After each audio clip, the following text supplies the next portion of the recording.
When good things happen to you, do you look at yourself in the mirror and feel not just disappointed, but actually overwhelmed with self-disgust? Do you look at your clothes and hair and feel convinced that you look horrible and that everyone else thinks so too? Do you wish you had more people to hang out with, but are afraid that they too find you disgusting? These are feelings that not everyone has from time to time, but when they become a constant feature of one's inner life, they can turn out to have severe consequences for your mental health. According to Sheffield Hallam University's Antonia Ypsilanti and colleagues 2018, people at high risk of depression have a chronic tendency to feel lonely and isolated. These feelings, in turn, can lead people to regard themselves in a particularly harsh and judgmental way. The British authors reason that when you're feeling lonely, meaning that you're not interacting with people to the degree that you would prefer, you start to turn your attention inward, believing that your own flaws are what's causing you to be ignored by everyone else. This negative self-evaluation, according to Ypsilanti et al., can cause you to feel that you lack worth and that you are the cause of your own loneliness.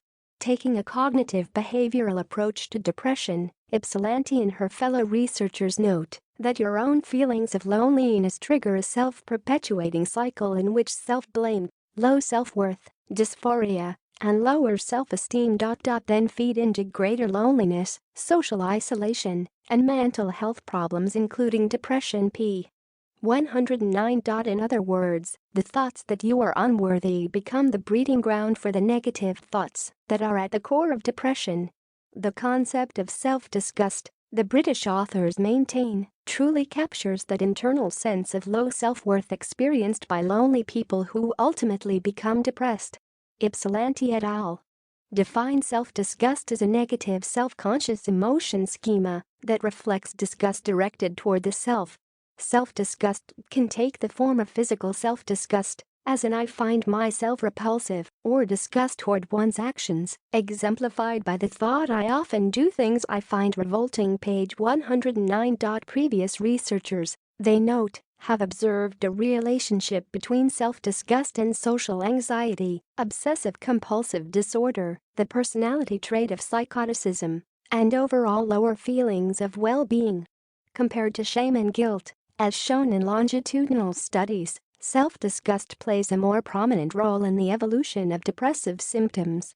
They propose, could loneliness lead to depression via a pathway involving self-disgust? There's another element at work as well, Ypsilanti and her co-authors suggest. It's one thing to have feelings of self-disgust, and quite another to be unable to make those feelings go away. Rumination is known to be a factor in depression. And when you constantly think about how disgusting you are, it's likely that you'll become even more depressed. Therefore, the British researchers added emotion regulation to their theoretical model. The two forms of emotion regulation they investigated included suppression and reappraisal. If, instead of thinking about how flawed you are, you either push those thoughts aside, suppression, or reframe them positively, reappraisal, then you'll be less vulnerable to experiencing the depression that goes along with feelings of self-disgust. Testing this model on a sample of 317 students ranging in age from 18 to 72 years old, 77% females. Ypsilanti and her team used questionnaires designed to tap each of the individual components of their model. They used a standard loneliness scale that included self-rated questions, such as I feel isolated from others, and I am unhappy doing so many things alone.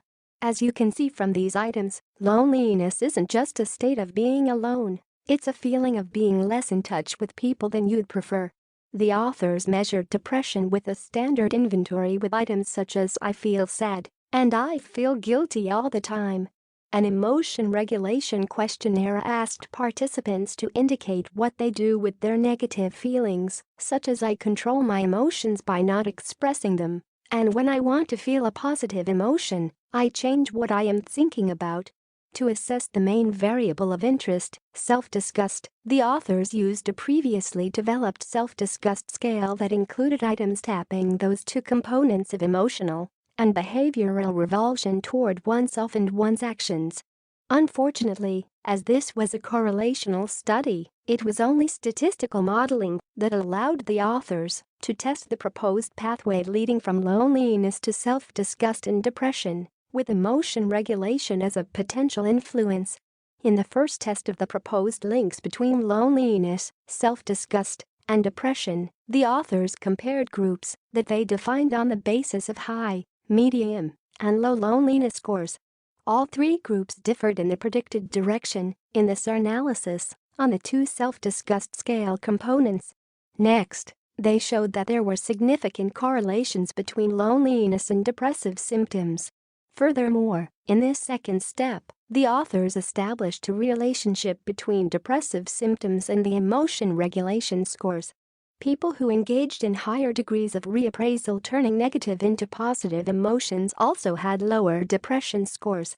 Participants with high self-disgust scores, additionally, had higher depression scores, even after taking into account loneliness and emotion regulation scores. The final model, in which self-disgust was tested as a mediator between loneliness and depression, also yielded significant results. Noting that as a correlational study, the direction of relationships cannot be firmly established, the British authors believe that they were able to demonstrate that self-disgust may represent an effective mechanism through which loneliness progresses to the development of depressive symptoms. p. 113. Furthermore, unless individuals who regard themselves and their behaviors with revulsion can reframe or suppress their negative self-evaluations, they will only exacerbate the potential to become depressed. If you feel that you rate highly on the quality of self-disgust, the Ypsilanti et al. Findings provide these 5 suggestions for feeling better about yourself and improving your feelings of happiness. 1. Work on increasing your social support. Given that this was a one-time, correlational study, it's not possible to know whether a lack of contact with other people was the cause or the effect of the maladaptive thoughts involving low self-worth and outright revulsion. Finding ways to alleviate loneliness by developing better social skills could help individuals overcome self-disgust. 2. Use mindfulness to reduce the tendency to ruminate over your shortcomings. In mindfulness training, people don't try to push away their depressive thoughts, but instead learn to accept them for what they are and not fall prey to excessive rumination. 3. Have a little self-compassion. You might not like the way you look or even feel good about the things you do, but instead of becoming overwhelmed with disgust, recognize that no one is perfect and that you're allowed to have some flaws. 4. Try self-affirming messages. Along with gaining greater acceptance of yourself and your real or imagined flaws, turn your thoughts toward the features of yourself that you like. Give yourself a mental pat on the back when you find that you're not becoming overly self-critical and judging yourself with unrealistic standards. 5. Practice emotional suppression and reappraisal. The emotion-focused coping strategies that don't change the situation but do change the way you feel about it are ideally suited for learning to manage the feelings you have about the qualities you have that you can't change. From your body type to the shape of your nose, whether you're accident-prone or forgetful, you can learn to draw your attention away from ruminating about these supposed flaws and think about something else. You might even decide that some of your worst flaws actually make you quite lovable. To sum up, becoming happier with your qualities rather than distressed about them can be an important step in conquering both depressive thoughts and the feeling that you're not interacting with people to the extent that you would prefer. Take it easy on yourself